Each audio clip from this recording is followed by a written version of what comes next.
A particle moves on a circular path of radius 5 meter with a constant speed of 5 metre per second. कोई एक particle है जो circular path पे move कर रहा है with constant speed of 5 metre per second.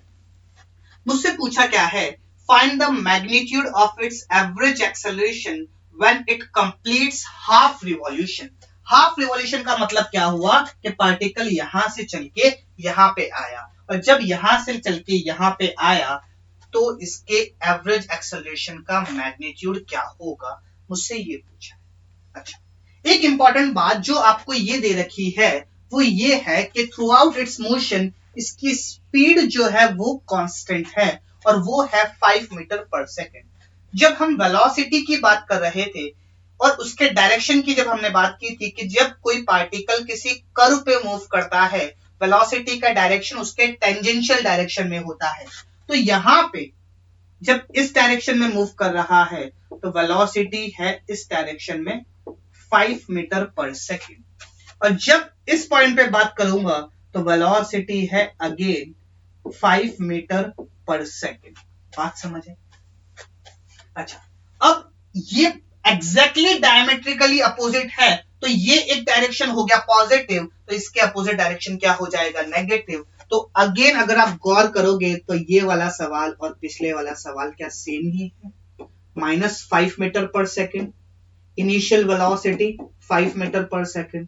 हम upward direction को पॉजिटिव लेते हैं, डाउनवर्ड डायरेक्शन को नेगेटिव लेते हैं, और टाइम कितना लगा, टाइम भी शायद 5 सेकेंड ही लगा। कांस्टेंट स्पीड फाइंड द, अच्छा टाइम नहीं दे रखा है, यहाँ पे टाइम भी नहीं दे रखा है और मुझसे एवरेज एक्सेलरेशन भी पूछा है। बढ़िया सवाल।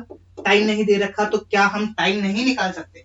बिल्कुल निकाल सकते हैं। कैसे निकाल सकते हैं कि ये मूव किया 5 मीटर पर सेकेंड से, तो टोटल डिस्टेंस कितना कवर किया, टोटल डिस्टेंस की अगर मैं बात करूं तो डिस्टेंस कवर किया, टोटल सर्कल होता है 2 पाई आर, तो हाफ सर्कल हो जाएगा पाई इंटू आर। आर है मेरे पास 5 मीटर, तो ये कितना हो जाएगा 5 पाई।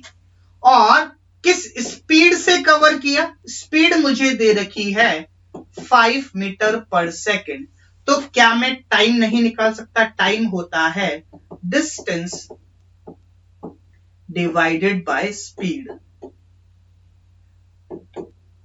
डिस्टेंस कितना है 5 पाई, स्पीड है 5, तो ये कितना हो जाएगा पाई सेकेंड, तो ये कितना आ जाएगा, टाइम हमारे पास आ जाएगा पाई सेकेंड। तो एवरेज एक्सेलरेशन क्या हो जाएगा, final velocity which is -5 minus initial velocity which is 5 divided by pi, तो ये कितना हो जाएगा -10 by pi metre per second square. क्या आप इसको आंसर लिख दोगे? नहीं। क्यों?